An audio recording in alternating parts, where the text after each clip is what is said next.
Welcome, I'm Catherine Magaña here with Rachel Ivanovich and Vince Stefano, where we're here to provide you insights about the markets, taxes, and much more. Today is August 5th. We're taping a little early. I'm about to head out to Albuquerque, New Mexico, probably the hottest time of the year in the mid-90s. But I am going to go visit some family. My nephew just had another baby, so cool. I'm a great aunt again, exciting. And so looking forward to seeing some family in the heat, but it should be a nice couple days. You're old enough to be a great aunt. I mean, you're a great aunt, but you're great. Great, yes. So as of yesterday, which was August 4th, it was a very strong day in the market. A lot of the indexes had some record highs, and a part of this was in hopes of the Middle East deal, and there were some powerful earnings that came out yesterday. So I thought I'd give you an update of where we're at. As of August 4th, the Dow Jones was at 12.53%, which was over a 5% move from our last podcast last week. The NASDAQ was at 14.38%, which is about over 9% move from last week. And the S&P 500 was at a little over 13%, which was over a 6% move from last week. And the Russell 2000 is at 22.36, which was about a 5% move from last week. And once again, that is as of yesterday's close. This morning, we're seeing, the markets, the Dow's up a little bit. The NASDAQ and S&P are pretty much flat, but there are still earnings being reported currently as well. Looking at where we're at with the next Fed meeting, so it looks like potentially there would be a rate hike at 56.7% in September, or 43% chance of no change. And it's interesting, I saw that potentially there's conversations about not having as many Fed meetings going forward, so we'll see if that changes or what that looks like. The one-year CD rates right now are not too much of a change at 4.10. The one-year T-bill at 4.17, and the 10-year Treasury is at 4.63 right now. So not too much change over the last week, but definitely some change this last month. And then interest rates right now, as of earlier this week, I was looking at the 30-year at 6.78 and the 15 at 6.11. Yeah, those have gone up over the last couple weeks as well. So that's kind of our update with some of the kind of markets and where we're at. But I thought I would share, when you look at the S&P 500, and I know we've brought this up and shared this in the past, but I just wanted to bring this up in today's podcast. When you look at the top 10 holdings of the S&P 500, which is a broad index, roughly 36 to 40% of those stocks are compromised by 10 companies. And so the top 10 holdings have a big weighting in the S&P 500. And when you look at the sectors, a third of the S&P 500 is an information technology sector. So once again, that's why we're seeing these fluctuate. We're seeing there's a lot of company, the weightings. It's not as diversified as potentially we think, but obviously there's been some gains in that sector recently. Yeah, you saw the wry smile come to my face when you mentioned information technology. And, everybody was getting kind of worried when the market was selling off quite dramatically. And then all of a sudden, we had some good earnings reports come in and, it turned things around dramatically. And most of it was because of technology. But, to also talk a little bit about, where you started the podcast, the market has hit new highs, and it's hit new highs consistently over, I think, the last 5 days or so. But a lot of it comes from, robust earnings reports that companies are coming out with. And also the economy is doing quite well. You also mentioned oil prices. I saw today that Iran and Oman had put together a memorandum where they were going to open up the Strait of Hormuz, no tolls, no service fees. That was going to be out today or tomorrow. And that was going to be good for 60 days while they continue negotiations. Now, that's good because what's happened over the past 4 or 5 days, oil has come down, I think, close to 6 or 7%. It's up a little bit today. Mm-hmm. But, whenever you see oil prices come down, the market gets really excited because it seems that inflation will come down and all of that. However, when you look at the overall inflation, it's been high for the last 5 years. However, consumer and labor markets are doing okay, so it's kind of offsetting that little bit of higher inflation. And the Fed has said they don't want to slow the economy, they want to slow inflation. And this is a big challenge that they're going to face. The huge amount of business investment that's come into the United States from both domestic and U.S. companies, is causing a huge demand for products and services. And we're starting to see tight supply or limited supply, which obviously, pushes up prices in the short term. So, the Fed's got a little, they got to be very careful on what they're going to do. Also, this market closing highs that I've seen, a lot of it has come from these companies that are talking about how much AI is contributing now to their revenue and earnings. And we've been saying all along, the market is, sooner or later, these companies are going to start reporting better AI results, and the market's going to take advantage of that, and and you've seen it happen. We've been saying it all along, and the information technology area, the S&P has done incredibly well because of that. But I do want to kind of just look out over the next couple of months. I know everybody's like, hey, what's going to happen? What's going to happen? What's going to happen? Consumers right now, it looks like they're spending about 5% more than they did last year on a year-over-year basis. And lower income people, they're seeing their wages go up a little bit more, so they're actually spending a bit more, so that's okay. Brian Moynihan, the CEO of Bank of America, came out and in one of his statements, I think it was in the Wall Street Journal, he had said that the affordability crisis that we're seeing in the United States is because most people believe there is one. And it's interesting because he said the consumers are saying they're not happy, but they keep spending because the Bank of America credit card metrics keep increasing. So it's kind of like, well, are things affordable or what? So, are they spending more? But people are spending more, even though they're saying that things are unaffordable. So, I think with that, the Fed, I think what the market is trying to now digest is what's happening with inflation, what's happening with interest rates, how are these technology companies going to continue to grow over the next year to 18 months, and do we get some kind of agreement to open the Strait of Hormuz? Because, we may have a deal, we may not have a deal, who knows? But the other thing that I think the market's going to start looking at is going to be the midterms. We're 90 days out from the midterm election, and, excuse me, that can have a big impact on what the market thinks political policies will dictate if we have changes and how radical those changes might be. So, again, the market climbs a wall of worry, so we will see what happens over the next 3 months.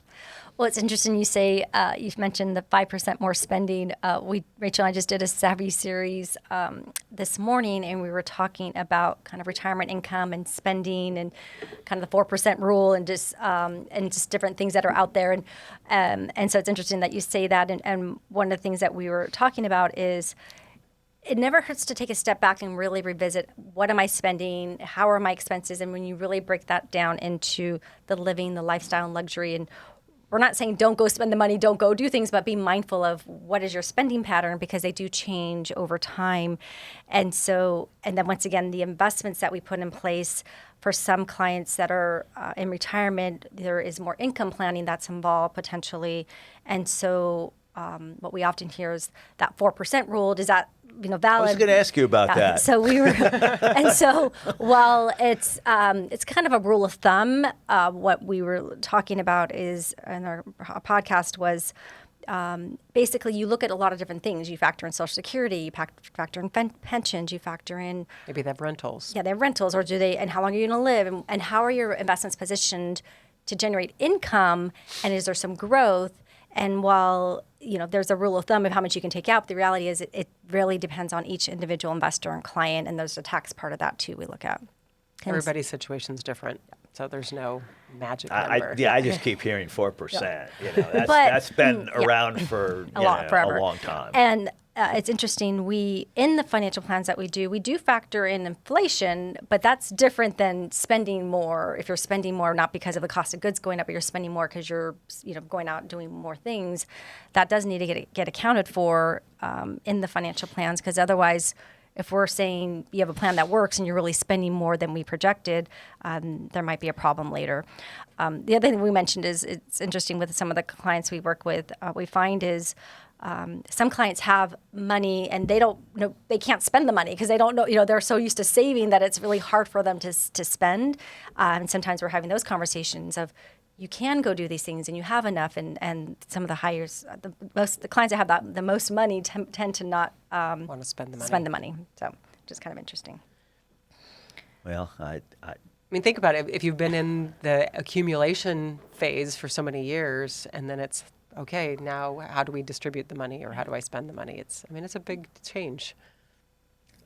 Well, I hopefully that when I die, my kids don't get anything. I want to spend it. Hey, Will, Kate, did you hear that? Well, we've had those conversations too. There's actually some clients that say that. I'm spending it all. I'm just kidding. But we've always said, and it's interesting because as I've now hit a new decade in my life, and I'll be honest, I'm 70 years old, and I've always heard that between that 70 and 80. Is when people try to do a whole hell of a lot. And I mean, travel a lot, live a lot. Because once you hit 80, things can go south quickly. And then your runway gets really short, Although people are living longer. But they're living longer. And, but it's just kind of a rule of thumb. Again, a rule of thumb. Yes. And so I think that you're right when you talk about spending, because, all of a sudden you hit a certain age and you're like, gee, I've got this money. Yeah. What am I going to do with it? And enjoy life. This isn't a dress rehearsal. That is her point. Yeah. And again, I think you're right about looking at different investments for different people.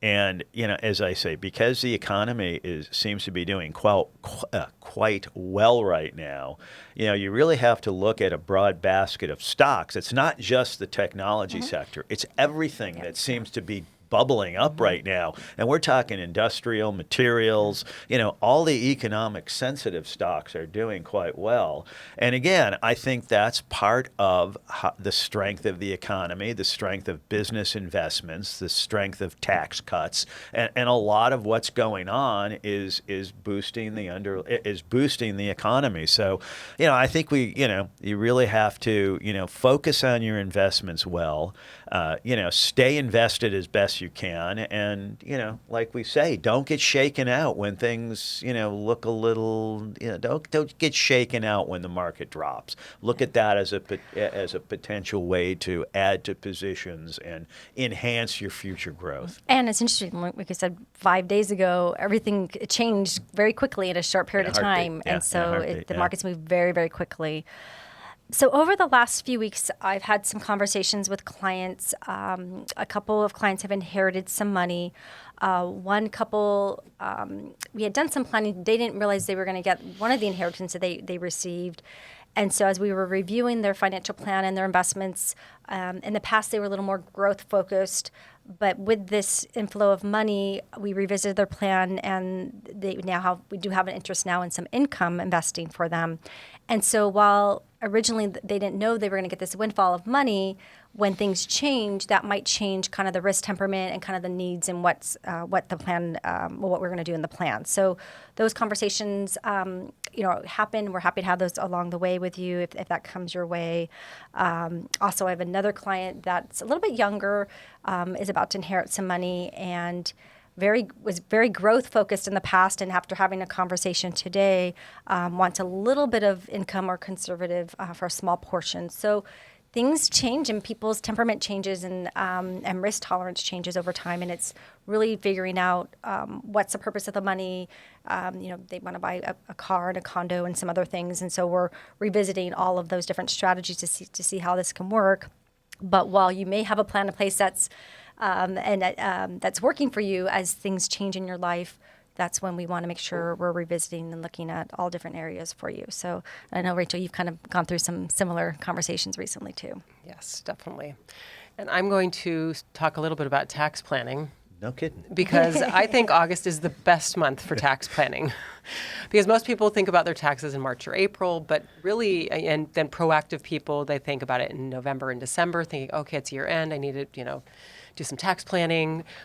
But August is a great month to do that. And why is that? It's because you have enough information to make a really good projection about what does the rest of the year going to look like for you, but you have 5 months to pull the trigger and actually put some things in place that you can't sometimes do in November and December. Mm-hmm. So you're looking backwards when you're towards the end of the year, but in August you're looking forward. So you can really make some bold moves. And so August is a time where you start asking yourself, is your income tracking higher or lower than you expected? Have you sold investments? Or are you planning on selling investments that have significant gains? Or maybe you have some losses and some gains. Maybe you have a rental property that's underwater that you're selling, and then you've got some gains in your portfolio, and you can use that as an opportunity. Maybe you can and that's the tax loss harvesting. A question we get all the time is a Roth conversion actually worth it for me? So maybe you have a year that your income is a little bit lower. This is maybe the year to consider that. It's not for everybody, but might be. And then are you maximizing your retirement contributions? A lot of people, they'll get to the end of the year and they'll realize they haven't been maxing out their 401k or 403bs or other retirement plans, but then they don't have enough time right at the end of the year to make that happen. So it's August, you'll have 5 months. And then if you're self-employed, is it a time to invest back in your business? Do you need to adjust estimated payments? And then finally, are there any charitable strategies that you might want to employ? Donor-advised funds or qualified charitable distributions. There's age limits on that, so you make sure you're talking and asking that if that actually works for you. And another reason that August is important is because tax planning isn't just about reducing taxes right now. It's about reducing taxes over your lifetime and making better financial decisions. And so you really want to ask, what decision puts me in the strongest financial position for over the next 10 to 20 years? Because I was looking at someone's portfolio yesterday and looking at what they don't have to take required minimum distributions for quite a few years, but looking out to when the wife will be about 70 years old, they go from being in the 22 or 24% bracket to her being in the 35 or 37% bracket. And she's quite a bit younger than he is. So all of a sudden that tax bracket shrinks from a married filing joint to a single. So we're really looking out to the future to see, okay, later, how do we maximize our tax savings? So we want to figure out the way to get you so that you have the most tax efficient future and not just today. What's interesting, you mentioned the Roth conversions. That comes up a lot. And obviously between now and the end of the year, you can still do conversions for 2026. But I know a few things that you consider is there something that's changed? Are you selling a property or something happened that in the year? And so sometimes waiting, a little bit may make sense. And then it was interesting. There's a client that we're looking at a partial conversion this year, but there might be an IRA inheritance that we're not 100% sure yet. And so if they get that, then potentially we have to look at the income for the next 10 years. Yeah, and so exactly. So once again, there's Planning's planning, important. but there's also making sure we have all the right All the numbers and pieces. all the data, and things change throughout the years. Can you share, because I was just thinking about it this morning, when is the next estimated tax payment due? September 15th. Okay, so that's So we have a coming little up. bit of time. Yeah, I was like, it's coming up. I know it, and then Yeah. I know the extension filing isn't until the middle of October. Correct? Oh, yeah. So for individual returns, if you are on extension, you have until October 15th to file. So all those deadlines come up quickly. They So. do. Yes. Fear and greed. Alrighty, yeah, fear here and we greed. are. Okay, so as of this morning, we are at 65, which is greed. Wow. So that's a Wait, that thing went up. Yeah. Wait a minute. What happened? So last week, on July 30th, we were at 34 fear. Yeah, that would make sense. And Changes fast. Yes, and I told you the markets have really picked up, and that's why it's really hard to time these markets. You try and jump in and jump out, you miss a day, and all of a sudden Yeah. you miss the market or a few days. And so once again, that's why we do have a long-term plan and strategy, and along the way there are buying opportunities potentially. But yes, I was surprised to see that we had that big of a move in a short period of time. But I'm happy with the gains, and we'll continue. Hey, you know, take 'em. and there's still a lot of earnings coming out, and so. Everybody's 401k just went up quite a bit the last couple of days. But also, one of the things, and just about tax plan, I know you do a lot of this, and when you talk about gains and losses, I always look at it as, all the big mutual funds, do their capital gains selling in September. And September sometimes, especially the last couple of weeks, can be a very volatile time in the stock market because, the big funds are doing a lot of selling to push the capital gains off to their investors. Yeah. I don't know how I know how it affects what I do. I don't know how it affects what you do, or if you tell any of your clients, hey, this is a good time to start possibly taking your losses or look to offset whatever. I don't know. We usually between now and the Yeah. end of the year and closer toward the end of the year to see if there's any tax It's loss important harvesting. yeah, exactly. No, take a look at it. It's never too late to start tax planning. Exactly. Well, I'm going to say the last thing is, hey, listen, the S&P 500 so far in Q2, revenue growth is up 43%. Wow. Like you say, it's very difficult to time the market. And I've always said, the stock market is the greatest wealth creator that God has ever invented. And so stay invested and, keep buying really good, solid, high-quality companies. And over time, people are going to make a lot of money. Well, thank you for joining us today. I can't believe we're already in August, so before we know it, it's going to be the end of the year. Don't say that. Enjoy each day. Exactly. So thank you, and we'll see you next week. Thanks. Please stay tuned for important disclosures. The opinions expressed in this program are for general informational purposes only and are not intended to provide specific advice or recommendations for any individual or on any specific security. It is only intended to provide education about the financial industry. To determine which investments may be appropriate for you, consult your financial advisor prior to investing. Any past performance discussed during this program is no guarantee of future results. Any indices referenced for comparison are unmanaged and cannot be invested into directly. As always, please remember investing involves risk and possible loss of principal capital. Please seek advice from a licensed professional. WWM Financial is a registered investment advisor with the SEC.